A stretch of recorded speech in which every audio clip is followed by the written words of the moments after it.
Hey, good morning. Sharon Horne-Ellstrom here we've been discussing the 30 major causes of failure. And we've gone through all 30, but today I wanted to do a quick self-analysis or a self-inventory so that you can begin asking yourself questions, knowing yourself better, and figuring out if any of these major causes of failure from your past have had an influence on you or an impact on your ability to move forward, or if they might still be operating in your life and what you can do about overcoming them to knock them out of the park so that they don't have any impact on you and what you want to achieve going forward. So I guess really this bonus day is all about asking yourself and understanding what types of failures you had in the past so that you can avoid them in the future. Napoleon Hill, again, we're going through Think and Grow Rich, the Think and Grow Rich book by Napoleon Hill from 1937, and it's really amazing how many, actually pretty much everything in the book is still true today, and even more true today than it was in 1937 in many, many aspects. People are not less afraid than they were in 1937. People are not less prone to failures than they were in 1937. If anything, we've found exponentially more ways to experience failures and setbacks. And it's all about, it's not about whether you're going to experience failures or setbacks. You're going to. If you're doing anything, if you're even living, if you're just living, you're going to have some kind of challenges or obstacles or failures or setbacks. It's just part of life and the learning experience. So today, let's take a couple of minutes and go through a self-analysis questionnaire for personal inventory. So you can take a personal inventory of your life and find out how prone or how likely you are to experience any of these 30 major causes of failure going forward. And then as your homework today, in addition to answering these questions for yourself, look back on your life and think about things that have happened to you, experiences you've had, things that you've wanted that you didn't achieve, mistakes you've made, and see if you can be sure to find the lesson from that so that you don't make it in the future. You don't continue to find those ways to fail you. I actually pride myself on the mistakes that I've made in the past and that I don't make those same mistakes again. I make a mistake, I learn from it. Now, it doesn't mean I don't make a whole lot of mistakes because I have a very creative imagination and it seems to always feed me more ways of effing things up or failing or making mistakes. But I really make a concerted effort not to make the same exact mistake more than once. Here's an example.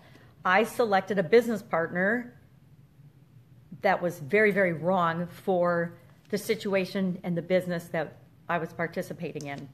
And I learned from that mistake. I went back, analyzed, really put some thought into what and why and how I made that decision and selected that partner. And I guarantee that I will never select a wrong business partner again going forward because I learned so much from that one mistake. And it's one of those mistakes that you keep on learning because I keep on finding out things that I didn't know happened in that particular partnership. But that's life. We learn from those mistakes and those failures and we move on. So let's do this quick self-analysis and see where you're at. And I'm doing the same thing too. I'm going to do it for me, and I'm going to challenge you to do it for yourself as well. Self-analysis questionnaire for personal inventory. Number 1, have I attained the goal which I established as my objective for this year? Now, it's a brand new year, so you of course, you probably haven't established your objective already this year, but did you establish last year's objective? Did you have an objective? Did you write down a goal? You should work with a definite yearly objective to be attained as part of your major life objective. Number 2, have I delivered service of the best possible quality of which I was capable, or could I have improved any part of this service? You know, have you done your best? Have you done your absolute best in anything that you've put forth and been trying to do in the past? I'll tell you right now, I have not always given 100% to everything that I'm doing. Some things I consciously choose to only give 50% of my effort toward because the outcome and the result I'm expecting to achieve isn't that important. It needs to get done, but the quality of that particular task doesn't need 100% of my attention and effort. And that's up to me to decide. It's up to you to decide. Number 3, have I delivered service in the greatest possible quantity of which I was capable? Again, have I done the best job serving other people or serving in whatever capacity I can that I'm capable of? Number 4, has the spirit of my conduct been harmonious and cooperative at all times? How well do I play with others? Have I been the person I want other people to be? Am I expecting other people to be different than I am or behave differently than I am? Am I being cooperative and harmonious and getting along with others and making whatever situation I'm in a better, more positive situation because I'm involved in it? Or am I having just the opposite effect? Hey, there's sometimes I've been not so fun to work with. And I need to admit that and learn from that. Number 5, have I permitted the habit of procrastination to decrease my efficiency, and if so, to what extent? I think I've already admitted that I have a tendency to procrastinate. But I'm trying to break that habit once and for all. Number 6, have I improved my personality, and if so, in what ways? Number 7, have I been persistent in following my plans through to completion? Do you finish what you start? I don't always finish what I start. Ouch. Number 8, have I reached decisions promptly and definitely on all occasions? Yeah, no. Number 9, have I permitted any one or more of the 6 basic fears to decrease my efficiency? Yes. Number 10, have I been either overcautious or undercautious? Have I not taken risks or action when I knew I should because I was waiting for everything to be perfect? Or have I jumped into situations with both feet without doing my homework or my due diligence? Yep, done both of those. Number 11, has my relationship with my associates in work been pleasant or unpleasant? If it has been unpleasant, has the fault been partly or wholly mine? Yeah, sometimes it's all about me being a bitch. You know, it's hard to admit, but we all have good days and bad days, and the worst days are when more than one of us has a bad day at the same time. Number 12, have I dissipated any of my energy through lack of concentration of effort? Yeah, who isn't a little dizzy sometimes?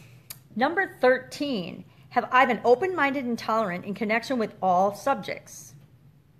Am I tolerant of others' beliefs and thoughts and feelings or not? Number 14, in what way have I improved my ability to render service? Number 15, have I been intemperate in any of my habits? Yes. Sometimes I go on caramel binges. That would be intemperance in my habits, of my good eating habits. Number 16, have I expressed either openly or secretly any form of egotism? Probably. Number 17, has my contact toward my associates been such that it has induced them to respect me? Number 18, have my opinions and decisions been based upon guesswork or accuracy of analysis and thought? Am I winging it? Have I wung it in the past? Number 19, have I followed the habit of budgeting my time, my expenses, and my income, and have I been conservative in these budgets? Yeah, definite improvement area here personally. Number 20, how much time have I devoted to unprofitable effort which I might have used to better advantage? I think I mentioned yesterday that I did that exercise at work one day, tallying up the percentage of time that I figured I had wasted in the previous 5 years. It was eye-opening and dramatic. I'd recommend that you be honest with yourself and do that exercise. I think you'll be a little bit boggled by how much time we think we're busy, and we don't have time to do anything. But if we really analyze and look at the time that we're spending and how we're spending our time, it's kind of like keeping a diary of what you're eating. I mean, nobody wants to do that when they want to change their habits.